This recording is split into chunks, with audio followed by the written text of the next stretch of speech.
In this episode of Gamer Report, a Connecticut town responds to violent video games by destroying them. Sony patents technology that can block used games. Xbox anyone? Namco is thinking about the whole arcade food thing, which is cool since I'll be able to play as Pac-Man and eat like Pac-Man. All that and more coming up.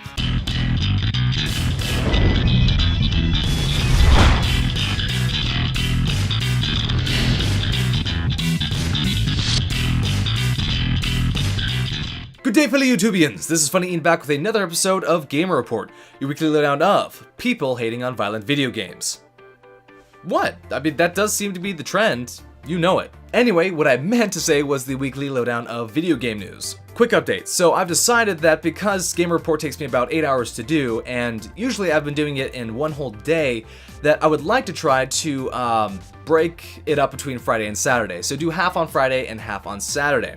So what this ultimately means is that Game Reports will be coming out on Saturdays between morning and afternoon sometime, and that would be Pacific Standard Time for all you guys out there. So that's just a quick FYI. Alright, back to the news. So my first story is about Southington, Connecticut. Now Southington is a town nearby Newtown, where the tragic school shooting recently happened. Well, in an effort to promote nonviolence, volunteers will gather at the Southington Drive-In on January 12th to accept violent video games that are unwanted by parents or kids. You think kids are gonna want to just give away their violent video games? Yeah, I think not. But who's gonna kill the evil demons if I don't? And what will happen to these violent video games? Well, the volunteers won't be having a giant LAN party, I can tell you that much. Actually, the games that are taken will be destroyed.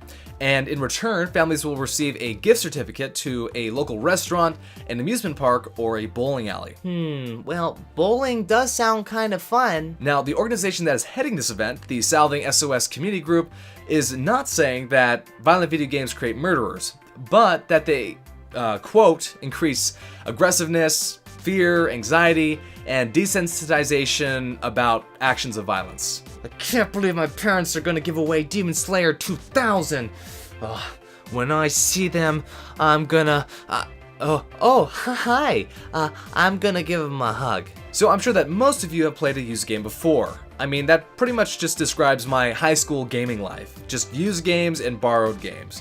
Because, you know, when a new game comes out, I remember thinking, I'm not gonna, buy or pay $50 to play this game that I'm only gonna play probably once in my lifetime. So in high school, I borrowed quite a few games, which I'm sure saved me hundreds of dollars. Well, Sony has recently patented a new technology that could be used to block used games. The patent is for an electronic content processing system and use apparatus, which will be able to associate game discs with matched user accounts. So I guess I won't be able to play Demon Slayer 3000 borrowed, I guess.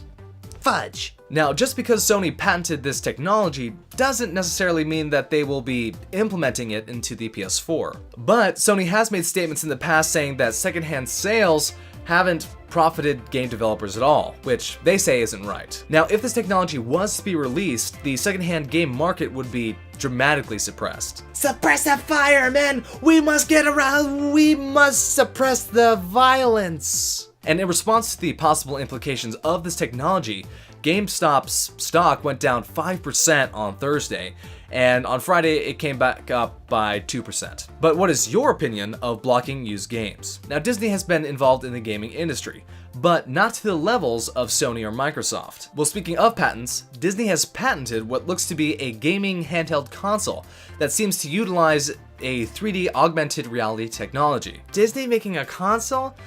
Oh man, well there goes my violent video games. Now, even though the device looks very similar to the Nintendo 3DS, the device seems to do something very different. Like what?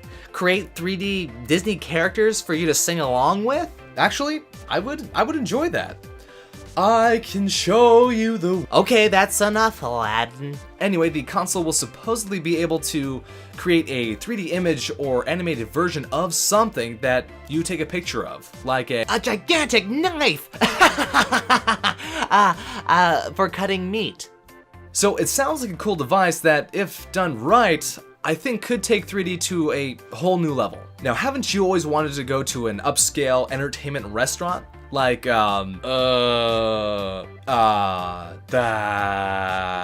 I don't even know of any. Oh, I know. Chuck E. Cheese.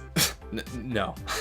Anyway, Namco's planning to get its arcade business going again by getting into that market. According to Polygon, Namco's already designing such a restaurant in the US, possibly Chicago. I have to admit that this whole thing sounds pretty cool to me, because I like the idea of a respectable and ambient arcade restaurant. I mean, it just sounds awesome. You know, have some filet mignon, and then after that, go play some Pac-Man. Ew, what is filet mignon? That sounds gross. And finally, 2 quick news tidbits. First, the official Japanese Pokemon website has stated that they will be making an important announcement on Tuesday, January 8th, which I think will be about the first 3DS Pokemon game.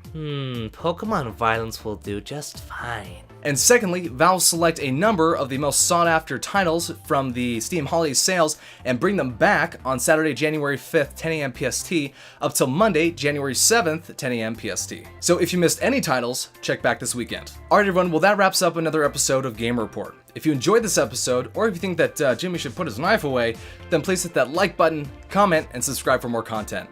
And until next time, this is funnyeehn, signing out. Wow, this knife is really sharp.